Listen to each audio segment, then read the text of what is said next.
ಶ್ರೀ ಗುರುಭ್ಯೋ ನಮಃ. ಹರಿ ಓಂ. ಪ್ರಾಣಾದೇಶಿತಾರಂ ಪರಮಸುಖನಿಧಿಂ ಸರ್ವದೋಷವ್ಯಪೇತಂ ಸರ್ವಾಂತಸ್ಥಂ ಸುಪೂರ್ಣಂ ಪ್ರಕೃತಿಪತಿಮಜಂ ಸರ್ವಬಾಹ್ಯಂ ಸುನಿತ್ಯಂ ಸರ್ವಜ್ಞಂ ಸರ್ವಶಕ್ತಿಂ ಸುರಮುನಿಮನುಜಾದ್ಯೈಃ ಸದಾ ಸೇವ್ಯಮಾನಂ ವಿಷ್ಣುಂ ವಂದೇ ಸದಾಹಂ ಸಕಲ ಜಗದನಾದ್ಯಂತ ಆನಂದದಂ. ಆ ವಿಶೇಷವನ್ನು ಎಲ್ಲೆಲ್ಲಿ ಪ್ರಯೋಗ ಮಾಡಬೇಕು, ಎಲ್ಲಿ ಬಳಸಬೇಕು ಅಂತ ಅನ್ನೋದಕ್ಕೆ ಹೇಳಿದ್ರು. ವಿಷ್ಣೋರೇವ ಸ್ವರೂಪಾಣಾಂ ತದ್ಗುಣಾನಾಂ ತಥೈವ ಚ ತಸ್ಯೈವ ಶಿರ ಆದೀನಾಂ ನೈವ ಭೇದೋಸ್ತಿ ಕಶ್ಚನ ಅಭೇದೇಪಿ ವಿಶೇಷೇಣ ವ್ಯವಹಾರ ಪೃಥಕ್ ಭವೇತ್. ಇಷ್ಟು ವ್ಯವಸ್ಥೆಯನ್ನು ಮಾಡಿಕೊಟ್ರು. ಅದಕ್ಕೆ ಯಾವ ಕಾರಣಕ್ಕೂ ಕೂಡ ಏನು ಮಾಡಬಾರ್ದು, ಮತ್ತು ಭೇದವನ್ನು ತಿಳಿಯಬಾರದು. ಅಭೇದವೇ ಇದೆ. ಭೇದ ವ್ಯವಹಾರವನ್ನು ಮಾಡುವುದು ಹೇಗೆ ಅಂತ ಕೇಳಿದ್ರೆ ವಿಶೇಷದ ಬಲದಿಂದ. ವಿಶೇಷದ ಬಲ ಅಂದ್ರೆ ಏನು? ನಿಮಿತ್ತ ಅಂತ ಅರ್ಥ. ಇಲ್ಲಿ ಈ ವ್ಯವಹಾರಕ್ಕೆ ನಿಮಿತ್ತ ಯಾವುದು? ವಿಶೇಷವು. ಯಾವ ವ್ಯವಹಾರಕ್ಕೆ ಈ ಅಭಿನ್ನವಾಗಿದ್ದರೂ ಭಿನ್ನವೆಂದು ವ್ಯವಹಾರ ಮಾಡಲು ನಿಮಿತ್ತವಾದದ್ದು ವಿಶೇಷ. ಯಾವುದು ಅಭಿನ್ನವಾಗಿದೆ? ಭಗವಂತನು ಹಾಗೂ ಅವನ ಅವಯವಗಳು ಅಭಿನ್ನವೇ ಆಗಿದೆ. ಭಗವಂತನು ಹಾಗೂ ಅವನ ಗುಣಗಳು ಅಭಿನ್ನವೇ ಆಗಿದೆ. ಹಾಗಿದ್ರೂ ಕೂಡ ದೇವರ ಆನಂದ, ದೇವರ ಪಾದ, ದೇವರ ಕ್ರಿಯಾ, ದೇವರ ಕರ್ಮ ಅಂದರೆ ಇದು ಸೃಷ್ಟಿಯಾದಿ ಕರ್ಮಗಳು. ಹೀಗೆ ಮತ್ತೆ ನಾವು ಭೇದ ವ್ಯವಹಾರವನ್ನು ಮಾಡಿದರೆ ಕೇಳುವನಿಗೆ ಏನೋ ಭೇದ ಇದ್ದಂತೆ ಅಂತ ಅನಿಸ್ತದಲ್ಲ. ಅದು ವ್ಯವಹಾರ ಯಾವುದರ ಬಲದಿಂದ, ಯಾವುದರ ನಿಮಿತ್ತದಿಂದ? ವಿಶೇಷದ ಬಲದಿಂದ ಅಂತ ಇಷ್ಟು ಪಾಠ ಆಯಿತು. ಆಗ ಒಂದು ಚಾನ್ಸ್ ತಗೊಂಡ್ರು.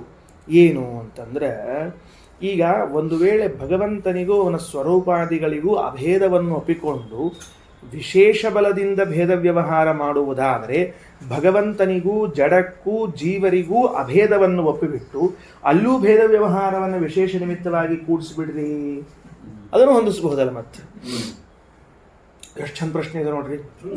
ಭಾಷಣ ಇದೆ. ಮತ್ತು ಅಂದ್ರೆ ಹೇಗಾದರೂ ಮಾಡಿ ಅದ್ವೈತ ದರ್ಶನವನ್ನು ಸರಿಪಡಿಸಬೇಕು, ಸ್ಥಾಪಿಸಬೇಕು ಅಂತ ಉದ್ದೇಶ ಇದ್ದಾಗ ನೋಡ್ರಿ, ಜೀವರಿಗೂ ಪರಮಾತ್ಮನಿಗೂ ಅಭೇದವೇ ಇಲ್ಲ ಅಲ್ಲಪ್ಪ. ಅಭೇದ ಇದ್ದಾಗ ಜೀವ ಬ್ರಹ್ಮ ಅಂತ ಭೇದ ವ್ಯವಹಾರ ಮಾಡೋದು ಹೆಂಗ ಅಂತಂದ್ರೆ ವಿಶೇಷ ಬಲದಿಂದ ಮಾಡಿಬಿಟ್ರಾಯ್ತು. ಏನು ತೊಂದರೆ ಅದ? ಈಗ ಲಕ್ಷ್ಮೀದೇವಿಗೆ ಹಿಂದೆ ಬಂದಿತ್ತು ನೋಡ್ರಿ. ಲಕ್ಷ್ಮೀನಾರಾಯಣರ ಅಭೇದ ಹೇಳೋ ಒಂದು ದರ್ಶನ ಅದ ಅಂತ ಹಿಂದೊಮ್ಮೆ ಬಂದಿತ್ತು. ವಾಯುದೇವರಿಗೂ ಪರಮಾತ್ಮನಿಗೂ ಅಭೇದ ಹೇಳೋ ದರ್ಶನ ಅಂತ ಬಂದಿತ್ತು. ಹಾಗಾದರೆ ಲಕ್ಷ್ಮೀನಾರಾಯಣರು ಅಭಿನ್ನರು, ಪ್ರಾಣನಾರಾಯಣರು ಅಭಿನ್ನರು, ಸರ್ವದೇವತೆಗಳು ಪರಮಾತ್ಮ ಅಭಿನ್ನರು, ಜಡ ಪರಮಾತ್ಮ ಅಭಿನ್ನ, ಸರ್ವಂ ಖಲ್ವಿದಂ ಬ್ರಹ್ಮ. ಸ್ಪಷ್ಟವಾಗಿ ಶ್ರುತಿ ಇಟ್ಕೊಂಡ್ಬಿಡ್ರಿ. ಎಲ್ಲವೂ ಬ್ರಹ್ಮನಾಗಿದ್ದಾನೆ ಅಂತ ಎಲ್ಲದಕ್ಕೂ ಬ್ರಹ್ಮನ ಜೊತೆಗೂ ಅಭೇದ ಹೇಳಿಬಿಡ್ರಿ. ಅಭೇದ ಹೇಳಿದ ಮೇಲೆ ಮತ್ತೆ ಭೇದ ವ್ಯವಹಾರ ಹೆಂಗೆ ಮಾಡಬೇಕು ಅಂತ ಕೇಳಿದ್ರೆ ವಿಶೇಷ ಬಲದಿಂದ ಹೆಂಗೂ ಇಲ್ಲಿ ಒಪ್ತಿದ ಮೇಲಲ್ಲೂ ಒಪ್ಪಿಬಿಡ್ರಿ, ಏನು ತಪ್ಪದ ಅಂತ ಅವ್ರು ಪ್ರಶ್ನೆ ಮಾಡಿದರು. ಅದಕ್ಕೆ ಉತ್ತರ ಮುಂದಿನ ವಾಕ್ಯ. ವಿಷ್ಣೋರ್ ಜಡೇನ ಜೀವೈಶ್ಚ ಭೇದ ಏವ ಶ್ರಿಯಾ ತಥಾ ವಿಷ್ಣೋ ಕ್ರಿಯಾಶ್ಚ ಯಾಃ ಕಾಶ್ಚಿದ್ ಅಭೇದಸ್ತೈರಪಿ ಧ್ರುವ. ಆ ವಿಷ್ಣೋ ಕ್ರಿಯಾಶ್ಚ ಯಾಹ ಎಂಬುದನ್ನು ಆಮೇಲೆ ತಗೋಣಂತ. ಮೊದಲು ವಿಷ್ಣೋ ಜಡೇನ ಜೀವೈಶ್ಚ ಭೇದ ಏವ ಶ್ರಿಯಾ ತಥಾ. ಅದೇ ರೀತಿಯಾಗಿ ಲಕ್ಷ್ಮೀದೇವಿಗೂ ಕೂಡ ಏನದ ಭೇದವೇ ಇದೆ ಹೊರತಾಗಿ ಅಭೇದವನ್ನು ತಿಳಿಯಬಾರದು. ಬ್ರಹ್ಮತರ್ಕದ ವಾಕ್ಯ ಆಯ್ತಾ. ಏನು ಉತ್ತರ ಕೊಟ್ರಿ ಅಂತ ಗೊತ್ತಾಗಲಿಲ್ಲ ನಮಗೆ. ಬರೀ ಇಷ್ಟ ಉತ್ತರ ಕೊಟ್ಬಿಟ್ರಿ ನೀವು, ಭೇದನದ ಅಂತ ತಿಳ್ಕೊಂಡು ಹೇಳಿ. ಭಾಳ ಅಂದರೆ ಭೇದನದ ಅಂದ್ರೇನು, ಅಭೇದ ಇಲ್ಲ ಅಂತ ಇಷ್ಟು ಹೇಳ್ದಂಗೆ ಆಯ್ತು ಹೊರತಾಗಿ ಮುಂದೇನಿಲ್ಲ. ಅಂದರೆ ನೀವು ವಿಶೇಷ ಬಲದಿಂದ ವ್ಯವಹಾರ ಮಾಡಲಿಕ್ಕೆ ಯಾಕೆ ಬರಂಗಿಲ್ಲ ಅಂಬುದಕ್ಕೆ ಉತ್ತರ ಕೊಟ್ಟಂಗೆ ಆಗಲಿಲ್ಲ. ಏನು ಉತ್ತರ ಕೊಟ್ರಿ? ಭಗವಂತನಿಗೂ ಉಳಿದವರಿಗೂ ಭೇದವೇ ಇದೆ, ಅಭೇದ ಇಲ್ಲ ಅಂತ ಇಷ್ಟೇ ಹೇಳಿದ್ರಿ. ನಾವಿಷ್ಟು ಒಪ್ಪೇ ಬಿಟ್ಟೀವಿ. ಇದು ಬರೋದಿಲ್ಲ ಅಂತ ಗೊತ್ತಿದ ಮೇಲೆ ವಿಶೇಷ ಪ್ರಯೋಗ ಮಾಡೋಣ ಅಂತ ಕೂತೀವಿ ನಾವು. ಅಂದಮೇಲೆ ಹೆಂಗೆ ಬಂತು ಅಂತ ಕೇಳಿದ್ದಕ್ಕೆ ರಘುತ್ತಮ ಸ್ವಾಮಿಗಳವರು ಬಹಳ ಚಂದ ಬಿಡಿಸ್ಕೋದು ಬರ್ತಿದ್ದಾರೆ. ಅದಕ್ಕೆ ರಘುತ್ತಮ ಸ್ವಾಮಿಗಳವರ ವಾಕ್ಯ ಓದ್ಕೋದು ಬರ್ತಿದ್ದೀನಿ. ಏನು ಮೊದಲನೇದ್ದು, ಇಲ್ಲಿ ವಿಷ್ಣೋ ಜಡೇನ ಜೀವೈಶ್ಚ ಭೇದ ಏವ ಶ್ರಿಯಾ ತಥಾ ಅಂತದಲ್ಲ, ಲಕ್ಷ್ಮೀದೇವಿಯಿಂದಲೂ ಭೇದವೇ ಇದೆ ಅಂತ. ಆ ಲಕ್ಷ್ಮೀದೇವಿಯಿಂದಲೂ ಒಂದು ಪ್ರತ್ಯೇಕ ಯಾಕೆ ಪದ ತಗೊಂಡ್ರಿ? ಬೇಕಾಗಿಲ್ಲ. ಜೀವ ಜಡ ಇವುಗಳಿಂದ ಪರಮಾತ್ಮನಿಗೆ ಭೇದ ಅದ ಅಂತ ಇಷ್ಟೇನು ಸಾಕಾಗಿತ್ತು. ಶ್ರಿಯಾ ಅಂತ ಲಕ್ಷ್ಮೀದೇವಿಯಿಂದಲೂ ಪರಮಾತ್ಮನಿಗೆ ಭೇದ ಅದ ಅಂತ ಯಾಕೆ ತಗೊಂಡ್ರಿ ಅಂದರೆ, ಜೀವ ಅಥವಾ ಜಡ ಎಂಬ ಪದಗಳಿಂದ ಲಕ್ಷ್ಮೀದೇವಿಯನ್ನು ಸ್ವೀಕಾರ ಮಾಡಲು ಬರುವುದಿಲ್ಲವಾದ್ದರಿಂದ ಪ್ರತ್ಯೇಕವಾಗಿ ಲಕ್ಷ್ಮೀದೇವಿಯನ್ನು ತಗೊಳ್ಬೇಕು. ಒಂದು ವೇಳೆ ಲಕ್ಷ್ಮೀದೇವಿಯಿಂದ ಪರಮಾತ್ಮನಿಗೆ ಭೇದವು ಇದೆ ಅಂತ ಹೇಳದೆ ಹೋದರೆ ಅಲ್ಲಿ ಹಾಗಾದರೆ ಅಭೇದವಿದೆ ಎಂಬ ಭ್ರಾಂತಿ ಬರ್ತಿತ್ತು. ಸರಿ ಇಲ್ಲಿ ಹಂಗಲ್ಲ ಅಂದರೆ ಏನು? ಎಲ್ಲಿ ತಗೋಬೇಕು? ಲಕ್ಷ್ಮೀ ಪದವನ್ನು ಹಾಕಿಲ್ಲ. ಜೀವದಲ್ಲಿ ತಗೋತೀರಾ, ಜಡದಲ್ಲಿ ತಗೋತೀರಾ? ಲಕ್ಷ್ಮಿಯನ್ನು ಯಾವ ಪದದಿಂದ ತಗೊಳ್ತೀರಿ? ಜಡದಿಂದ ಲಕ್ಷ್ಮೀ ದೇವಿನ ತಗೊಳ್ಳಿಕ್ಕೆ ಬರುವುದಿಲ್ಲ. ಯಾಕೆ? ಅವಳು ಚೇತನ, ಇದು ಜಡದಲ್ಲಿ ತಗೊಳ್ಳಿಕ್ಕೆ ಬರೋದಿಲ್ಲ. ಇನ್ನು ಜೀವ ಎಂಬ ಪದದಿಂದ ತೆಗೆದುಕೊಳ್ಳೋಣ ಅಂದರೆ ಲಕ್ಷ್ಮೀದೇವಿಗೆ ದುಃಖದ ಸ್ಪರ್ಶ ಇಲ್ಲ ಕದಾಪಿ. ಜೀವರಿಗೆ ಎಲ್ಲಿಂದ? ಬ್ರಹ್ಮದೇವರಿಂದ ಪ್ರಾರಂಭ ಮಾಡಿಕೊಂಡು ಎಲ್ಲರಿಗೂ ದುಃಖದ ಸ್ಪರ್ಶ ಉಂಟು. ದುಃಖಸ್ಪರ್ಶಂ ದುಃಖಸ್ಪೃಷ್ಟಂ ತದಸ್ಪೃಷ್ಟಂ ಇತಿ ದ್ವೇದೈವ ಚೇತನಂ ಅಂತ ತತ್ವಸಂಖ್ಯಾನದಲ್ಲಿ ಹೇಳುವಾಗ ಶ್ರೀಮದಾಚಾರ್ಯರು ಅದರ ತತ್ವಸಂಖ್ಯಾನದಲ್ಲಿ ತಿಳಿಸಿಕೊಟ್ಟಾರೇನಂತ? ದುಃಖ ಸ್ಪೃಷ್ಟ ಚೇತನ, ದುಃಖ ಅಸ್ಪೃಷ್ಟ ಚೇತನ ಅಂತ. ದುಃಖದ ಸಂಪರ್ಕಕ್ಕೆ ಒಳಗಾದ ಚೇತನರು ಕೆಲವರು, ದುಃಖದ ಸಂಪರ್ಕಕ್ಕೆ ಒಳಗಾಗದೇ ಇದ್ದ ಚೇತನರು ಕೆಲವರು. ಯಾರ್ಯಾರು? ಲಕ್ಷ್ಮೀನಾರಾಯಣರಿಬ್ಬರೂ ಕೂಡ ದುಃಖ ಸ್ಪರ್ಶಕ್ಕೆ ಒಳಗಾಗದೇ ಇದ್ದ ಚೇತನ. ಬ್ರಹ್ಮದೇವರಿಂದ ಪ್ರಾರಂಭ ಮಾಡಿಕೊಂಡು ಎಲ್ಲರೂ ದುಃಖ ಸ್ಪರ್ಶಗೊಳ್ಳುವ ಚೇತನ. ಅಂದಮೇಲೆ ಜೀವಪದದಿಂದ ದುಃಖ ಸ್ಪೃಷ್ಟರಾದ ಚೇತನರು ಎಂಬ ಅರ್ಥ ಇರುತ್ತಿರಲಾಗಿ ಲಕ್ಷ್ಮೀದೇವಿನ ಗ್ರಹಣ ಮಾಡಲಿಕ್ಕೆ ಬರುವುದಿಲ್ಲ. ಜಡಪದದಿಂದ ಗ್ರಹಣ ಮಾಡಲಾಗದು, ಚೇತನ ಪದದಿಂದ ಗ್ರಹಣ ಮಾಡಲಾಗದು. ಆದಮೇಲೆ ಏನು ಮಾಡಬೇಕು? ಪ್ರತ್ಯೇಕ ಹೇಳಬೇಕು. ಆದ್ದರಿಂದ ಆ ಬ್ರಹ್ಮತರ್ಕದಲ್ಲಿ ವಿಷ್ಣೋ ಜಡೇನ ಜೀವೈಶ್ಚ ಭೇದ ಏವ ಶ್ರಿಯಾ ತಥಾ ಅನ್ನೋದನ್ನು ಹೇಳಿದ್ದಾರೆ. ಸರಿ, ಈಗಂತಾರೆ ನಾವು ಸುಮ್ಮನೆ ವಿಶೇಷವನ್ನು ಒಪ್ಪಿಕೊಂಡಿಲ್ಲ. ರಘುತ್ತಮ ಸ್ವಾಮಿಗಳೇ ಅಂತಾರೆ, ವಿಶೇಷ ಒಪ್ಪಿಕೊಳ್ಳಿಕ್ಕೂ ಕೆಲವು ನಿಯಮಗಳು ಉಂಟು. ನಹಿ ಅಸ್ಮಾಭಿಹಿ ಅಕಸ್ಮಾತ್ ವಿಶೇಷ ಅಂಗೀಕ್ರಿಯತೆ. ಭಾವಬೋಧ ವಾಕ್ಯ ಓದ್ಲಿಕ್ಕತ್ತೀನಿ, ನಿಮಗೆ ಪುಣ್ಯ ಬರ್ತದೆ ಕೇಳಿಸಿಕೊಂಡ್ರೆ. ನನಗೆ ಓದಿದ್ರೆ ಪುಣ್ಯ ಬರ್ತದೆ, ನನಗೂ ಕೇಳಿಸ್ತದೆ ಓದಿದಾಗ, ಬರೀ ನಿಮಗಷ್ಟ ಅಂತಲ್ಲ. ನಹಿ ಅಸ್ಮಾಭಿಹಿ ಅಕಸ್ಮಾತ್ ವಿಶೇಷ ಅಂಗೀಕ್ರಿಯತೆ. ಅಕಸ್ಮಾತ್ ಅಂದ್ರೆ ಏನದು? ಅನ್ಫಾರ್ಚುನೇಟ್ಲಿ ಅಂತ ಅರ್ಥ. ಅದಕ್ಕೆ ಅಕಸ್ಮಾತ್ ಅಲ್ಲಿಗೆ ಅಂತಾರಲ್ಲ ಇಂಗ್ಲೀಷ್ನ ಶಬ್ದ ಫಾರ್ಚುನೇಟ್ಲಿ ಅದು. ಮತ್ತೆ ಅಕಸ್ಮಾತ್ ಆಗಿ ಇದ್ದಕ್ಕಿದ್ದಂತೆ ಯಾವುದೋ ಅಂದ್ರೆ ಏನೂ ಕಾರಣ ಇಲ್ಲದೆ ಸುಮ್ಮನೆ ವಿಶೇಷವನ್ನು ಒಪ್ಪೋದು ಅಂತ ಮಾಡ್ತಿಲ್ಲ ನಾವು ವಿಶೇಷ ಒಪ್ಪಲಿಕ್ಕೆ ಒಂದು ಕಾರಣದ. ಕಿಂತು ಭೇದಾಭಾವೇ ಅನುಪಚರಿತ ಭೇದ ವ್ಯವಹಾರೇ ಚ ಪ್ರಮಿತೆ ಸತಿ. ಭೇದ ಇರಬಾರದು, ಭೇದ ವ್ಯವಹಾರವಾದರೂ ನಡೀತಿರಬೇಕು. ತಿಳಿತಿಲ್ಲೋ? ಅಂದರೆ ಎಂಥಲ್ಲಿ ನಾವು ವಿಶೇಷ ಒಪ್ಪಿಕೊಂಡಿದ್ದೀವಿ? ಯಾರಿಬ್ಬರ ಮಧ್ಯದಲ್ಲಿ, ಯಾವ ಎರಡರ ಮಧ್ಯದಲ್ಲಿ ಭೇದ ಇರಬಾರದು, ಭೇದ ವ್ಯವಹಾರ ಮಾತ್ರ ನಡೀತಿರಬೇಕು, ಅಂಥಲ್ಲಿ ನಾವು ವಿಶೇಷವನ್ನು ಒಪ್ಪಿಕೊಂಡಿದ್ದೇವೆ. ಸರಿ ಆಯ್ತಾ? ಅಂದರೆ ಬರ್ಕೊಂಡಿಟ್ಕೊಳ್ರಿ. ಏನು ಬರ್ಕೋಬೇಕು? ನಾವು ಅಕಸ್ಮಾತ್ತಾಗಿ ವಿಶೇಷವನ್ನು ಅಂಗೀಕಾರ ಮಾಡುವುದಿಲ್ಲ. ನಾವು ಅಕಸ್ಮಾತ್ತಾಗಿ ವಿಶೇಷವನ್ನು ಅಂಗೀಕಾರ ಮಾಡುವುದಿಲ್ಲ. ಮತ್ತೇನೆಂದರೆ ಭೇದ ಇಲ್ಲದೆ ಇರುವಾಗ, ಭೇದವೂ ಇಲ್ಲದಿರುವಾಗ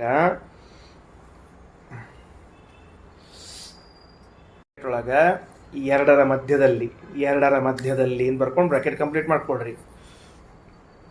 ವಾಸ್ತವ ಭೇದವಿರುವಂತೆ ವ್ಯವಹಾರ ಮಾಡುತ್ತಿದ್ದರೆ, ವಾಸ್ತವ ಭೇದ ಇರುವಂತೆ ವ್ಯವಹಾರ ಮಾಡುತ್ತಿದ್ದರೆ, ಹಾಗೆ ಪ್ರಮಾಣದಿಂದ ಸಿದ್ಧವಾಗಿದ್ದರೆ, ಬರ್ಕೊಳ್ಳಿ, ಹಾಗೆ ಪ್ರಮಾಣದಿಂದ ಸಿದ್ಧವಾಗಿದ್ದರೆ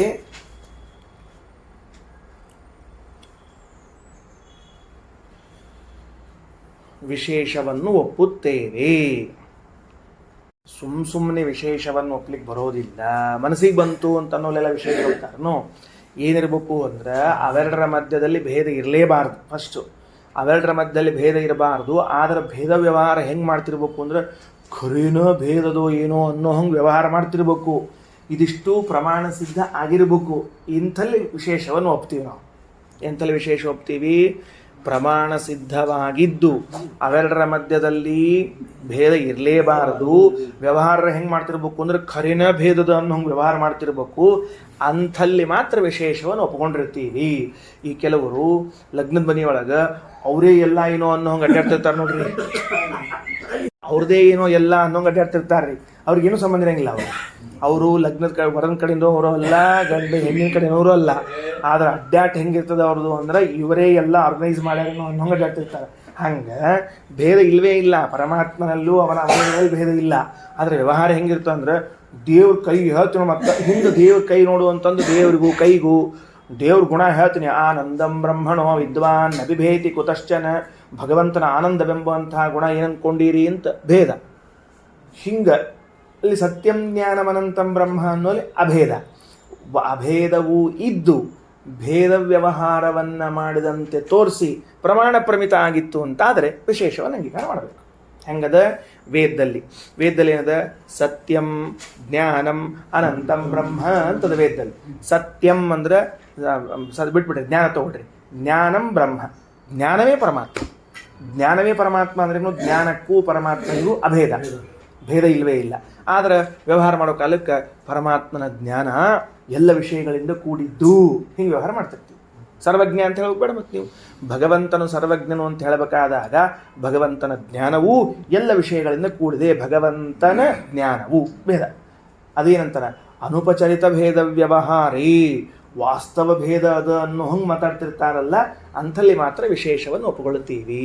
ಆಯಿತು. ಈ ಉತ್ತರ ಏನು ಕೊಟ್ಟಂಗಾಯ್ತು ಅಂದ್ರೆ ಜೀವಬ್ರಹ್ಮರ ಮಧ್ಯದಲ್ಲಿ ಭೇದ ಇಲ್ಲ ಎಂದು ಪ್ರಮಾಣ ಸಿದ್ಧ ಹಾಗೇ ಇಲ್ಲ. ನಮಗೆ ಭೇದವೇ ಇದೆ ಎಂದು ಪ್ರಮಾಣ ಸಿದ್ಧ ಆಗ್ಯದ.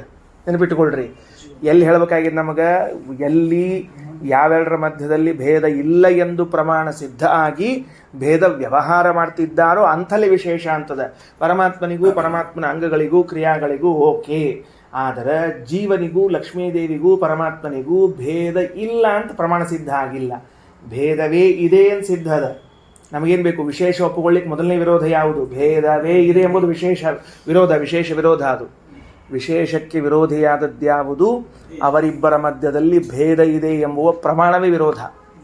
ಅಂದಮೇಲೆ ವೇದ ವೇದ ವೇದ ಅಥವಾ ಪುರಾಣಗಳು, ಬ್ರಹ್ಮಸೂತ್ರಗಳು ಇವುಗಳು ಪ್ರಮಾಣ ಅಂತ. ಆಗಮಗಳು ಇವುಗಳಲ್ಲಿ ಸಿದ್ಧ ಆಗಿರಬೇಕು. ಇವುಗಳಲ್ಲಿ ಸಿದ್ಧ ಆದಾಗ ಮಾತ್ರ ಏನು ಮಾಡ್ಲಿಕ್ಕೆ ಬರ್ತದೆ? ಹೇಳಿಕ್ಕೆ ಬರ್ತದೆ. ಅಲ್ಲ, ಮತ್ತು ನಾವು ಹೇಳ್ತೀವಿ ಏನಂತ? ಅವರಲ್ಲೂ ಭೇದ ಇಲ್ಲ ಅಂತ ಪ್ರಮಾಣ ಸಿದ್ಧ ಆಗಿದೆ. ಯಾವುದರಿಂದ? ತತ್ವಮಸಿ ಅಹಂ ಬ್ರಹ್ಮಾಸ್ಮಿ ಇತ್ಯಾದಿ ವಾಕ್ಯಗಳಿಂದ ಹೇಳ್ತೀವಿ ಅಂದರೆ ಅದಕ್ಕೆ ಏನು ಅರ್ಥ ಮಾಡಬೇಕು ಅಂತ ಇಷ್ಟು ಚರ್ಚೆ ಮಾಡ್ಕೊಂಡು ಬಂದೀವಿ ನಾವೀಗ.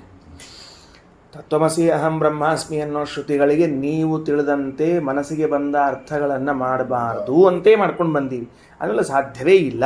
ಉಲ್ಟಾ ಉದಾಹರಿಸಿರುವಂಥ ಪ್ರಮಾಣಗಳಿಂದ ಸ್ಪಷ್ಟವಾಗಿ ಜೀವ ಪರಮಾತ್ಮ, ಲಕ್ಷ್ಮೀದೇವಿ ಪರಮಾತ್ಮ, ವಾಯುದೇವರು ಪರಮಾತ್ಮ ಭಿನ್ನ ಭಿನ್ನರೂ ಅಂತೆ ಅದ.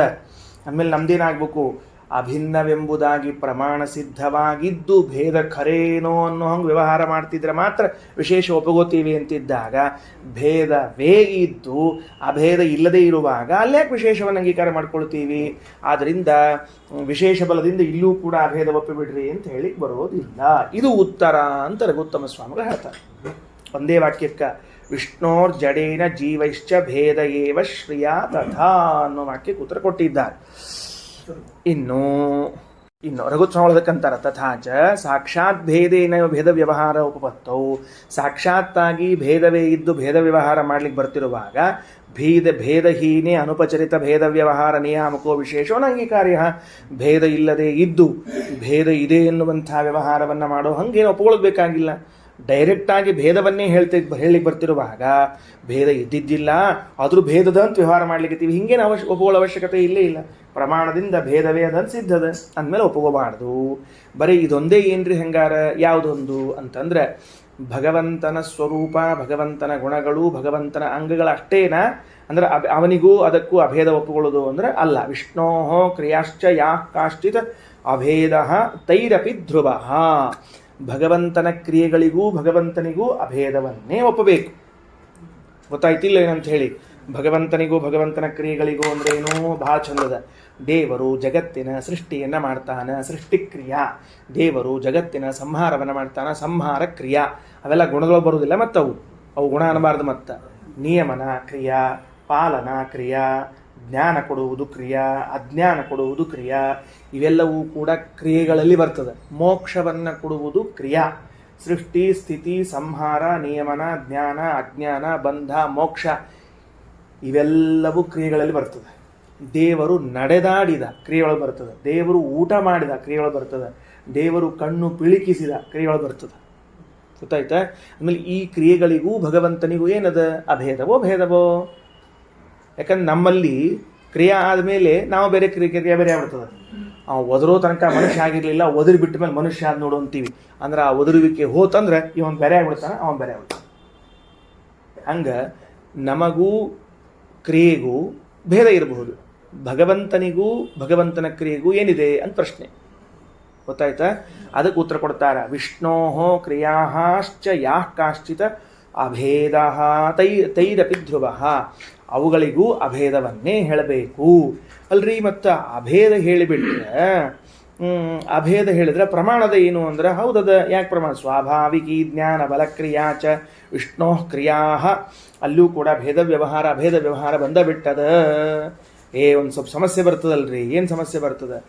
ಯಾವಾಗಲೂ ಇದ್ರೆ ಅಭೇದ ಹೇಳಬಹುದು, ಯಾವಾಗೂ ಅಭಿವ್ಯಕ್ತ ಯಾವಾಗೂ ಕಾಣಿಸ್ಕೋತಿರ್ತದೆ. ಇಡೀ ಜನ್ಮದುದ್ದಕ್ಕೆ ಬರೀ ಸೃಷ್ಟಿ ಮಾಡ್ಕೊತ ಕೂತಿರ್ತಾನೆ ನಾವು ದೇವರು ಇಲ್ಲ. ಕೆಲವೊಂದು ಸರ್ತಿ ಏನು ಮಾಡಿರ್ತಾನೆ ಅಂತಂದ್ರೆ, ಸ್ಥಿತಿ ಮಾಡ್ತಿರ್ತಾನೆ, ಸೃಷ್ಟಿ ನಿಲ್ಲಿಸಿರ್ತಾನೆ, ಸೃಷ್ಟಿ ನಿಲ್ಲಿಸಿ ಸ್ಥಿತಿ ಮಾಡ್ತಿರ್ತಾನೆ, ಸ್ಥಿತಿ ನಿಲ್ಲಿಸಿ ನಿಯಮನ ಮಾಡ್ತಿರ್ತಾನೆ. ಹಿಂಗಿದ್ದಾಗ ಕಾದಾಚಿತ್ಕ ಅಂದ್ರೆ ಯಾವಾಗೂ ಆಗ್ತಿರ್ತದೆ. ಹಿಂಗಿದ್ರು ನಾವು ಒಪ್ಕೊಳ್ಬೇಕೇನು ಅಂದ್ರೆ, ಕಾದಾಚಿತ್ಕವತ್ವಪ್ಯಾಸ ವಿಶೇಷಣೈವ ಯುಜ್ಯತೆ. ಅದರಲ್ಲಿ ಪರಮಾತ್ಮನಲ್ಲಿ ವಿಶೇಷ ಇದ್ದದ್ದಕ್ಕೇನೆ ಈ ಕಾದಾಚಿತ್ಕತೆ ಒಪ್ಲಿಕ್ಕೆ ಬರ್ತದೆ.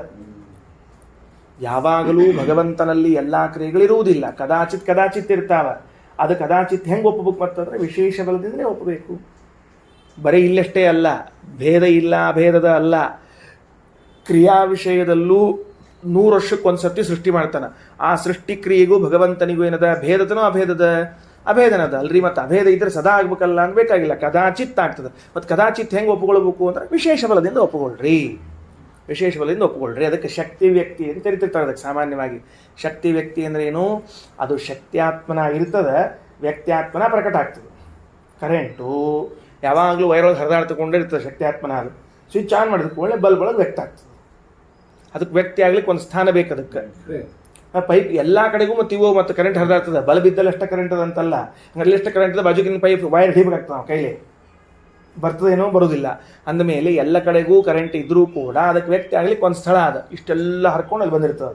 ಹಂಗೆ ಭಗವಂತನಲ್ಲಿ ಕ್ರಿಯಾ ಅಂಬೋದು ಯಾವಾಗಲೂ ಇದ್ರೂ ಕೂಡ, ಸ್ವಭಾವವಾಗಿದ್ರೂ ಕೂಡ ಕದಾಚಿತ್ ಅಭಿವ್ಯಕ್ತ ಆಗ್ತದೆ. ಅದಕ್ಕೇನನ್ಬೇಕು? ವಿಶೇಷ ಅನ್ಬೇಕು. ಅದಕ್ಕೆ ಭಗವಂತನಿಗೂ ಭಗವಂತನ ಕ್ರಿಯೆಗಳಿಗೂ ಅಭೇದವೇ ಇದೆ. ಅದರ ಶಕ್ತಿ ವ್ಯಕ್ತಿ ಅಂತೂ ಹೇಳ್ರಿ, ಕದಾಚಿತ್ ಅಂತ ಹೇಳ್ರಿ, ಹೇಗೆ ಹೇಳಿದ್ರು ಕೂಡ ವಿಶೇಷ ಬಲದಿಂದ ಹೇಳಬೇಕು. ಮುಗೀತು. ಇಷ್ಟು ಪರಮಾರ್ಥವನ್ನು ಮುಗಿಸಿದರು. ಏವಂ ವಿಮುಕ್ತ ಜೀವಾನಾಂ ಸ್ವರೂಪೈ ಸ್ವಗುಣೈರಪಿ ಸ್ವಕ್ರಿಯಾದಿವಿಸ್ತತೈವೈಕ್ಯಂ ನಿತ್ಯಂ ಸ್ವಾವಯವೈರಪಿ. ನೋಡ್ರಿ, ಮುಕ್ತರಾದ ಜೀವರಾಶಿಗಳಿಗೆ ಅವರ ಸ್ವರೂಪ, ಅವರ ಗುಣಗಳು, ಅವರ ಕ್ರಿಯೆಗಳು ಅವರಿಗೆ ನಿತ್ಯದಲ್ಲೂ ಐಕ್ಯವೇ ಅದ. ಪ್ರತಿಯೊಬ್ಬ ಮುಕ್ತನೂ ಕೂಡ ತನ್ನ ಅಂಗಗಳಿಂದ ತಾನು ಅಭಿನ್ನನೇ ಆಗಿದ್ದಾನೆ. ಮುಕ್ತ ಅಂದ್ರೆ ಕೈ ಅಂದ್ರೆ ಮುಕ್ತ ಅಂದ್ರೆ ಕಾಲು ಅಂದ್ರೆ ಮುಕ್ತ. ಹಿಂಗೆ ಹೇಳಬೇಕೆ ಹೊರತಾಗಿ ಅಲ್ಲಿ ಬೇರೆ ವ್ಯವಹಾರ ಮಾಡ್ಲಿಕ್ಕೆ ಬರುವುದಿಲ್ಲ. ಅಲ್ಲಿ ಭೇದ ವ್ಯವಹಾರ ಮಾಡ್ತಿದ್ರೆ ವಿಶೇಷ ಬಲದಿಂದ ಮಾಡಬೇಕು ಅಷ್ಟೇ ಕೆಲಸ. ಸರಿ ಆಯ್ತಾ? ಏವಂ ಇದೇ ರೀತಿಯಾಗಿ ವಿಮುಕ್ತ ಜೀವಾನ, ಮುಕ್ತರಾದ ಜೀವರ ಸ್ವರೂಪೈಹಿ ಸ್ವಗುಣೈಹಿ ಅಪಿ, ತನ್ನ ರೂಪಗಳಿಂದ ತನ್ನ ಗುಣಗಳಿಂದ, ಸ್ವಕ್ರಿಯಾಭಿ ತನ್ನ ಕ್ರಿಯೆಗಳಿಂದ, ತಥೈವ ಐಕ್ಯಂ ಅದೇ ರೀತಿಯಾಗಿ ಐಕ್ಯ ಇದೆ.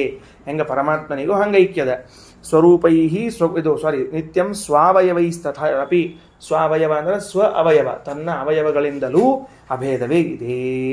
ಇನ್ನು ಅಭೇದ ಹೇಳಿದ್ರಿ, ಭೇದ ಹೇಳಿದ್ರಿ, ಭೇದ ಅದನೋ ಇಲ್ಲೋ ಅದೊಂದು ಹೇಳ್ಬಿಡ್ರಿ.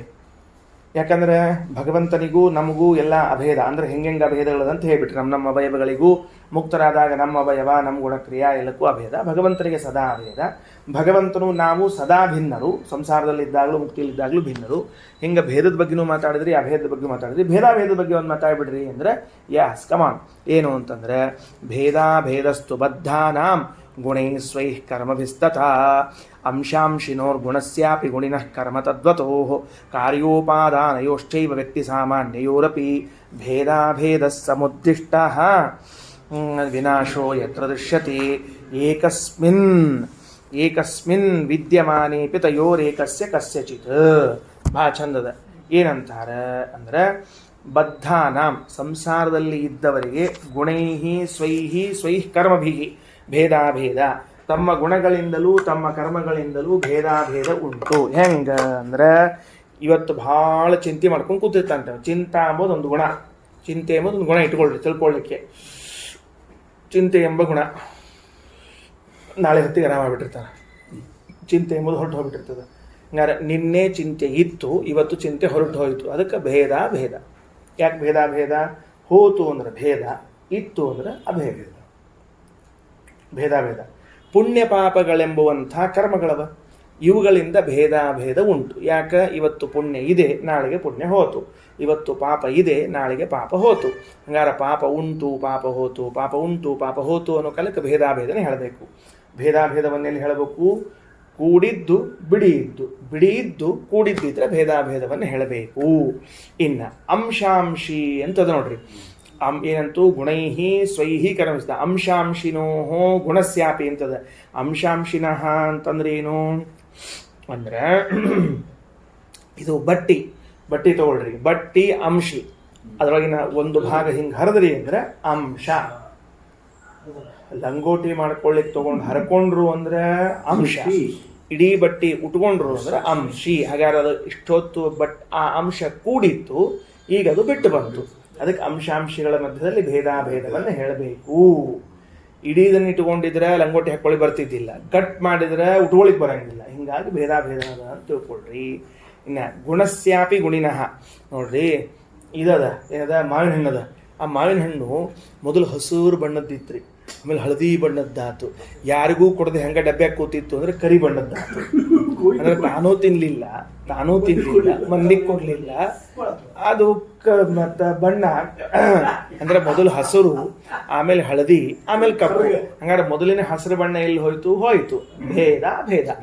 ಭೇದಾಭೇದ ಅಂದ್ರೆ ಏನರ್ಥದಕ್ಕ ಅಂದ್ರೆ ಎಲ್ಲಿ ಒಂದಿದ್ ಇನ್ನೊಂದು ನಾಶ ಆಗ್ತದೋ ಅಲ್ಲಿ ಭೇದಾಭೇದವನ್ನು ಹೇಳಬೇಕು. ಎರಡರ ಮಧ್ಯದಲ್ಲಿ ಒಂದಿದ್ದು ಒಂದು ನಾಶ ಆಗ್ತಿತ್ತು ಅನ್ನೋದಕ್ಕೆ ಭೇದಾಭೇದವನ್ನು ಹೇಳಬೇಕು. ಬರ್ಕೊಂಡಿಟ್ಕೊಳ್ರಿ.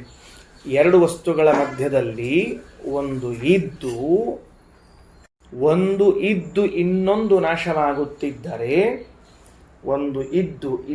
ನಾಶವಾಗುತ್ತಿದ್ದರೆ ಅವೆರಡರ ಮಧ್ಯದಲ್ಲಿ ಭೇದಾಭೇದವಿದೆ ಎಂದು ಹೇಳಬೇಕು.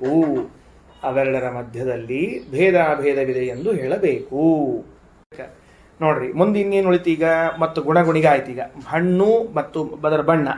ಇನ್ನ ಕರ್ಮ ತದ್ವತೋ ಅಂತ ಒಂದು ಕ್ರಿಯಾ ಮತ್ತು ಕ್ರಿಯಾ ಉಳ್ಳದ್ರ ದೃಷ್ಟಾಂತ. ಬಟ್ಟಿ ಒಣ ಹಾಕಿರ್ತೀರಿ, ಗಾಳಿ ಬಂತು ಅಂದ್ರೆ ಬಟ್ಟಿ ಪಟ ಪಟ ಪಟ ಪಟ ಪಡ್ಕೋತಿರ್ತದೆ. ಆ ಬಟ್ಟಿ ಒಳಗೊಂದು ಕ್ರಿಯಾ ಬಂತು, ಗಾಳಿ ನಿಂತು ಹೋತು ಅಂದ್ರೆ ಶಾಂತ ಆಗ್ಬಿಡ್ತು. ಹಂಗಾರೆ ಕ್ರಿಯೆಗೂ ಬಟ್ಟೆಗೂ ಭೇದಾಭೇದ ಇದೆ. ಇನ್ನು ಕಾರ್ಯೋಪಾದಾನಯೋಶ್ಚೈವ, ಇಲ್ಲಿ ಹೇಳ್ಬೋದು ಕಾರ್ಯ ಮತ್ತು ಉಪಾದಾನ. ಮಣ್ಣು ಮತ್ತು ಗಡಿಗೆ. ಮಣ್ಣು ಉಪಾದಾನ, ಘಟ ಉಪಾದೇಯ. ಮಣ್ಣು ಕಾರಣ, ಘಟ ಕಾರ್ಯ. ಇವೆರಡರ ಮಧ್ಯದಲ್ಲಿ ಅಭೇದವೇ ಅದ. ಯಾಕಂದ್ರೆ ಅಲ್ಲಿನ ಬೇರೆ ಬೇರೆ ಹೇಳಿಕ್ ಬರೋದೇ ಇಲ್ಲ. ಆದರೂ ಭೇದಾಭೇದ ಹೇಳ್ತೀವಿ. ಯಾಕಂದ್ರೆ ಮಣ್ಣು ಹೋಗಿ ಗಡಿಗೆ ಆಗಿರ್ತದೆ, ಗಡಿಗೆ ಒಡೀತು ಅಂದ್ರೆ ಪುನಃ ಮಣ್ಣಾಗಿ ಕೂತ್ಕೋತದ. ಹಿಂಗೆ ಅಲ್ಲೂ ಭೇದಾಭೇದ ಹೇಳಬೇಕು ಅಂತ ಶ್ರೀಮದಾಚಾರ್ಯ ಅಭಿಪ್ರಾಯ. ಇನ್ನು ವ್ಯಕ್ತಿ ಸಾಮಾನ್ಯಯೋರಪಿ. ವ್ಯಕ್ತಿ ಸಾಮಾನ್ಯ ಅಂದ್ರೆ ಏನು? ವ್ಯಕ್ತಿ ಅಂದ್ರೆ ವ್ಯಕ್ತಿ, ಸಾಮಾನ್ಯ ಅಂದ್ರೆ ಜಾತಿ. ಬ್ರಾಹ್ಮಣತ್ವ ಬ್ರಾಹ್ಮಣ, ಕ್ಷತ್ರಿಯತ್ವ ಕ್ಷತ್ರಿಯ. ಇವೆರಡರ ಮಧ್ಯದಲ್ಲೂ ಕೂಡ ಏನು ಹೇಳಬೇಕು? ಭೇದಾಭೇದವನ್ನೇ ಹೇಳಬೇಕು. ಸಾಮಾನ್ಯ ಅನ್ನೋ ಶಬ್ದಕ್ಕೆ ಜಾತಿ ಅಂತ ಅರ್ಥ ಬರ್ಕೊಳ್ರಿ. ವ್ಯಕ್ತಿ ಸಾಮಾನ್ಯಯೋರಪಿ ಅಂತ ಅದಕ್ಕೆ ಬರ್ಕೋಬೇಕು. ಬ್ರಾಹ್ಮಣತ್ವ ಬಂದದ್ದು ಹೋಗೋದು ಹೆಂಗ ಅಂತ ತಿಳ್ಕೊಂಡ್ರೆ ಉಪನಯನ ಆದಮೇಲೆ ಬ್ರಾಹ್ಮಣತ್ವ ಬರ್ತದ. ಬಾಟ್ಲಿ ಗಿಟ್ಲಿ ತೊಗೊಂಡ್ರು ಅಂದರೆ ಹೋಗ್ತದೆ, ಬ್ರಾಹ್ಮಣತ್ವ ಹೋಗ್ತದೆ. 3 ದಿವಸ ಸಂಧ್ಯಾವಂದನೆ ಬಿಟ್ಬಿಟ್ರೆ, ಸಂಧ್ಯಾವಂದನೆ ಬಿಟ್ಬಿಟ್ವಿ ಅಂತಂದ್ರೆ ಆವಾಗ ಬ್ರಾಹ್ಮಣತ್ವ ಹೊರಟು ಹೋಗ್ತದ ಅಂತದ. ನುಗ್ಗಿಕಾಯಿ ಗಿಡದ ಬಿಡಕ್ಕೆ ಹೋದ್ರೆ ಮತ್ತೊಮ್ಮೆ ಮುಂಜಿ ಮಾಡ್ಕೋಬೇಕು ಅಂತ ಚರ್ಚೆ ಮಾಡ್ತೀರಿ. ಮತ್ತೆ ಹಂಗ ಮಾಸೇನ ರಸವಿಕ್ರಿ ಅಂತದ ವಿನರಣ ಸುಧಾದೊಳಗೆ ಹೇಳೋ ಕಾಲಕ್ಕೆ ಹೇಳ ಟೀಕಾರ 1 ತಿಂಗಳು ಹಾಲು ಮೊಸರು ಬ್ರಾಹ್ಮಣ ಮಾರಿದ್ರೆ ಅವನ ಬ್ರಾಹ್ಮಣತ್ವ ಹೊರಟು ಹೋಗ್ಬಿಡ್ತದೆ. 1 ತಿಂಗಳು ಮಾರಬಾರ್ದು. 1 ತಿಂಗಳು ಮಾರಬಾರ್ದು ಅಂದ್ರೆ 29 ದಿವಸ ಮಾರೋದು ಮತ್ತೆ ಭಯಂಕರ ಜನ ಇರ್ತಾರೆ ಮತ್ತೆ ನಮ್ಮ ಮಂದಿ. ಒಟ್ಟಾರೆ ತಿಂಗಳುಗಳ ಕಾಲ ಅಂದ್ರೆ ಬಹಳ ದಿವಸ ಹಾಲು ಮೊಸರು ಮಾರಾಟ ಮಾಡಿದರೆ ಅವನ ಬ್ರಾಹ್ಮಣತ್ವ ಕೃಷ್ಣಾರ್ಪಣ. ಅಂದಮೇಲೆ ವ್ಯಕ್ತಿ ಉಳ್ಕೊಂಡ ಬ್ರಾಹ್ಮಣತ್ವ ಹೋಯ್ತು. ಹಿಂಗಾಗಿ ಭೇದಾಭೇದ ಹೇಳಬೇಕು ಅಂತ ಕರೀತಾರೆ. ಇನ್ನು ಮುಂದೆ ಅದಕ್ಕೆ ಭೇದಾಭೇದ ಸಮುದ್ದಿಷ್ಟೋ ವಿನಾಶೋ ಯತ್ರ ದೃಶ್ಯತೆ ಏಕಸ್ಮಿನ್ ವಿದ್ಯಮಾನೇಪಿ ತಯೋರೇಕಸ್ಯ ಕಸ್ಯಚಿತ್. ಏಕಸ್ಮಿನ್ ವಿದ್ಯಮಾನೇಪಿ ಒಂದಿದ್ರೂ ತಯೋ ಅವೆಲ್ಲರ ಮಧ್ಯದಲ್ಲಿ ಏಕಸ್ಯ ವಿನಾಶ ಯತ್ರ ದೃಶ್ಯತೆ, ಒಂದರ ವಿನಾಶ ಕಾಣಿಸ್ತದೆ, ಒಂದು ಉಳ್ಕೋತದೆ. ಆಯ್ತಾ. ಅವಿನಾಭಾವ ನಿಯಮೋ ಯತ್ರ ಅಭೇದಸ್ತು ತತ್ರ ಹಿ. ಯಾವೆರಡು ಪರ್ಮನೆಂಟಾಗಿ ಕುಡ್ಕೊಂಡೇ ಇರ್ತಾವೋ ಅಲ್ಲಿ ಅಭೇದವನ್ನೇ ಹೇಳಬೇಕು, ಎಂದು ಭೇದಾಭೇದ ಹೇಳಬಾರ್ದಲ್ಲಿ. ಎರಡಿದ್ದಾಗ ಉಳಿದು ಒಂದು ನಾಶ ಆಗ್ತಿದ್ರೆ ಭೇದಾಭೇದ, ಎರಡೂ ಉಳಿತಿತ್ತು ಅಂದರೆ ಅದಕ್ಕೆ ಮತ್ತೆ ಅಭೇದನೆ ಹೇಳಬೇಕು. ಆಕಳದ ಬಣ್ಣದ ಅದು ಆಕಳಿರೋಷ್ಟು ದಿವಸ ಅದೇ ಬಣ್ಣ ಇರ್ತದೆ, ಏನು ಚೇಂಜ್ ಮಾಡಿ ಬರೋದಿಲ್ಲ ನಿಮಗೆ.